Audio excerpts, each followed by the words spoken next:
प्रिय विद्यार्थियों, आज हम बात करेंगे बीए पार्ट सेकेंड कोटा विश्वविद्यालय कोटा के पाठ्यक्रम अनुसार सेकंड पेपर में भारतीय राज्य व्यवस्था यानी भारतीय राज्य व्यवस्था की विशेषताएं। भारतीय राज्य व्यवस्था की विशेषताओं का जब हम जिक्र करते हैं तो पूरे हम स्वतंत्रता संघर्ष को भी हमें एक बार उसका अध्ययन करना होता है। 1909, 1919, 1935 के अधिनियम एवं भारतीय संविधान सभा के द्वारा जो प्रारूप समिति का गठन किया गया था, उस प्रारूप समिति ने विश्व के अनेक संविधानों का अध्ययन किया और उन संविधानों में जो बेहतर लगा, उन बेहतर बिंदुओं को, विशेषताओं को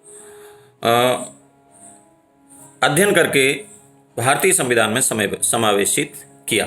विद्यार्थियों, आप सभी जानते हैं भारतीय संविधान 26 नवंबर 1949 को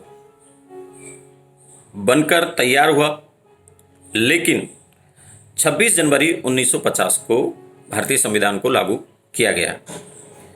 एक महत्वपूर्ण तिथि को याद रखते हुए इस 26 जनवरी को ही भारतीय संविधान में स्थान दिया गया और भारतीय संविधान को उस दिन से लागू किया गया।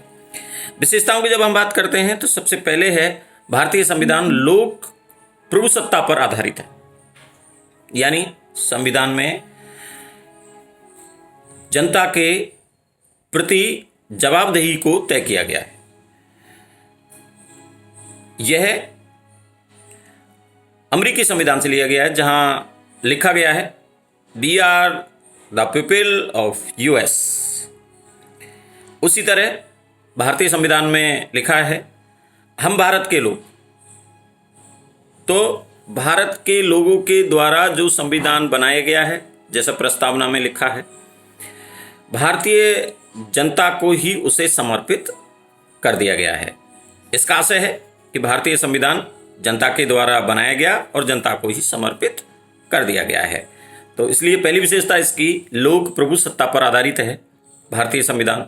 दूसरी विशेषता की हम बात करें, लिखित, निर्मित एवं विस्तृत संविधान।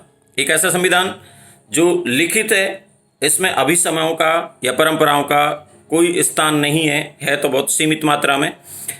निर्मित है, पूरा लिखा हुआ है और विस्तृत संविधान है। हमने कोशिश की है, हमारे संविधान सभा के सदस्यों ने कोशिश की है कि हर बिंदु को लिखा है ताकि आगे किसी भी तरह की अड़चन ना आए। हालांकि ये बात और है कि जब से संविधान बनकर लागू हुआ है उस दिन के बाद से बहुत सारे संशोधन इस संविधान में करने पड़े हैं, लेकिन फिर भी अधिकतर बिंदुओं को छूते हुए भारतीय संविधान को व्यापक बनाया गया है।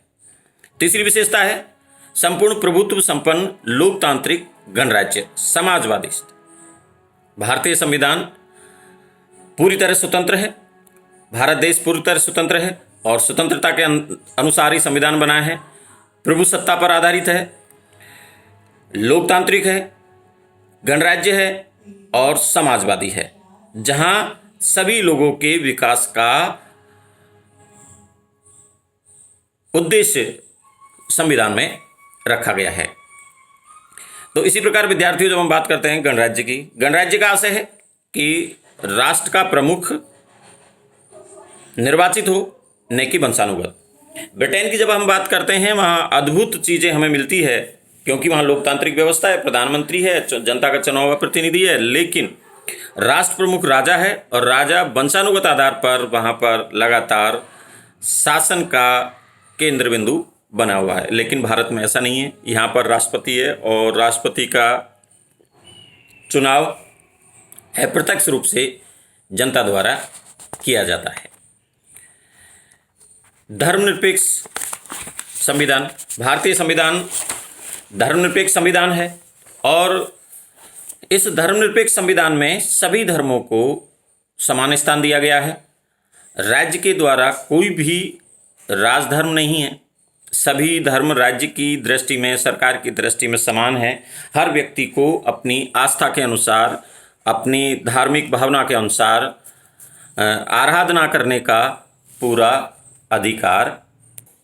भारतीय संविधान कठोर एवं लचीले संविधान का मिश्रण है। यहाँ लचीलापन भी है तो कठोरता भी है। संविधान में संशोधन करने की जो विधियां हैं वो लचीलेपन को भी प्रदर्शित करती है और कठोरता को प्रदर्शित करती है। बहुत से ऐसे प्रावधान हैं, बहुत से ऐसी व्यवस्थाएं हैं जिनमें आसानी से संशोधन नहीं किया जा सकता। इसलिए भारतीय संविधान एक कठोर संविधान के रूप में भी जाना जाता है और कहीं कहीं उनमें लचीलापन भी दिखाई देता है। इसलिए भारतीय संविधान को हम और कठोर एवं लचीलेपन का समन्वय कह सकते हैं। विद्यार्थियों, भारत में संस्थात्मक शासन प्रणाली है।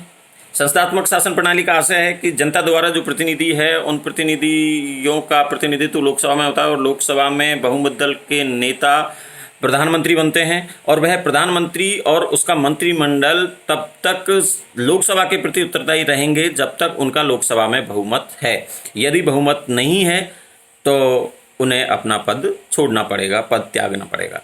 इसलिए भारतीय संविधान में संसदीय शासन व्यवस्था को अपनाया गया है। यह संसदीय शासन व्यवस्था इंग्लैंड से ली गई है और मैंने पहले भी आपको बताया था कि भारत में बहुत सी चीज़ें ऐसी हैं जो हम ब्रिटिश संविधान से लेते हैं, क्योंकि ब्रिटिशर्स ने भारत पर लगभग 200 वर्षों तक शासन किया था और इस शासन का ही प्रभाव रहा है कि यहाँ बहुत से प्रावधान अंग्रेज़ों ने जो वहाँ व्यवस्था थी वैसी की वैसी भारत में भी लागू कर दी और हमने भी उन व्यवस्थाओं को ज्यों का त्यों हमारे संविधान में स्थान दे दिया। भारतीय संविधान एकात्मक लक्षणों को लिए हुए है, लेकिन संघात्मक शासन भारत में अपनाया गया है। एकात्मक लक्षणों का जिक्र मैंने इसलिए किया है क्योंकि भारत में संघात्मक शासन तो है, केंद्र और राज्यों के बीच शक्तियों का विभाजन किया गया है। संघ सूची, राज्य सूची, संवर्ती सूची, इन 3 सूचियों में भारतीय संविधान की विभिन्न विषयों को लिया गया है और संघ सूची पर कानून बनाने का अधिकार केंद्र सरकार को है, राज्य सूची के विषयों पर कानून बनाने का अधिकार राज्य सरकारों को है और संवर्ती सूची वह सूची है जिस पर केंद्र और राज्य दोनों कानून बना सकते हैं, लेकिन उन कानूनों के विधि बनाने पर कोई मतभेद होता है तो केंद्रीय कानून को ही प्रमुखता दी गई है और अपशिष्ट शक्तियां भी केंद्र सरकार को सौंप दी गई है।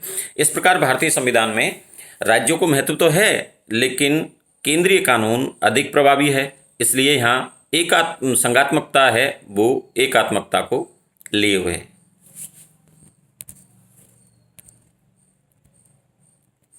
मौलिक अधिकार है, भारतीय नागरिकों को मौलिक अधिकार मिले हुए हैं। कोई भी राज्य सरकार हो, चाहे केंद्र सरकार या कोई भी व्यक्ति, कोई अधिकारी नागरिकों के मौलिक अधिकारों का हनन नहीं कर सकता। यदि इन मौलिक अधिकारों पर आंच आती है तो नागरिक सीधे सुप्रीम कोर्ट में शरण ले सकता है और अपने अधिकारों की रक्षा कर सकता है।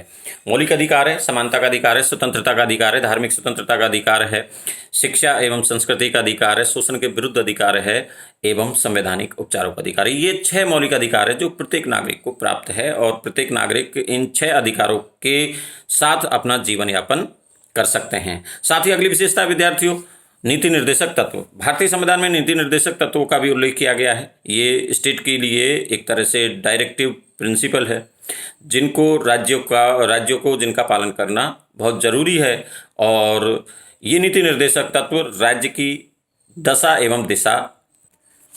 भारतीय संविधान में स्वतंत्र न्यायपालिका को स्थान दिया गया है।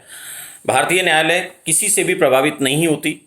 राजनीतिक व्यवस्था, कार्यपालिका, व्यवस्थापिका दोनों से न्यायपालिका पूरी तरह स्वतंत्र है और स्वतंत्र रूप से अपने निर्णय देती है। यह एक नई व्यवस्था के रूप में और वर्तमान समय तो देख सकते हैं हम, न्यायिक सक्रियता का सिद्धांत बहुत तेजी से विकसित हुआ है। भारतीय संविधान की एक और विशेषता है एकल नागरिकता। सभी नागरिकों को एकल नागरिकता प्राप्त है। यहाँ अमेरिका की तरह दोहरी नागरिकता प्राप्त नहीं है। स्विट्जरलैंड में जैसे तिहरी नागरिकता है, कैंटन की है, खुद स्विट्जरलैंड की है और कम्युनिस्ट की है, लेकिन भारत में केवल एक नागरिकता है। We are all an Indian. हम सब भारतीय हैं और हम सबको भारतीय नागरिकता प्राप्त है। स्टेट की अलग से नागरिकता प्राप्त नहीं है जैसे अमेरिका में है। अमेरिका की नागरिकता और जिस स्टेट के वो नागरिक हैं वहाँ की नागरिकता, तो वहाँ पर दोहरी नागरिकता है। भारत में ऐसे किसी प्रावधान का उल्लेख नहीं किया गया है।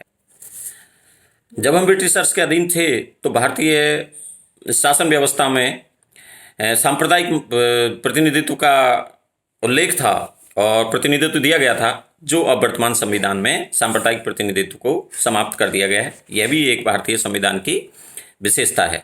विद्यार्थियों, इसके अलावा भारतीय संविधान किसी भी क्षेत्रीयता को, सांप्रदायिकता को बढ़ावा नहीं देती है और संविधान में अल्पसंख्यकों सहित पिछड़े वर्गों को ऊंचा उठाने के लिए कुछ महत्वपूर्ण प्रावधान किए गए हैं। यह भी भारतीय संविधान की एक विशेषता है। भारतीय संविधान में एक राष्ट्रभाषा का उल्लेख किया गया है और यह राष्ट्रभाषा हिंदी है, देवनागरी लिपि। इसे ही संविधान में स्थान दिया गया है। इसके अलावा विद्यार्थियों, भारतीय संविधान लोक कल्याणकारी कार्यों को करने के लिए, एक लोक कल्याणकारी राज्य की स्थापना के लिए भारतीय संविधान कार्य करता है। इसके अलावा भारतीय संविधान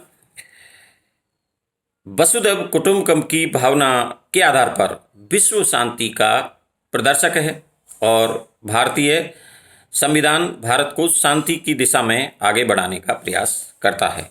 धन्यवाद।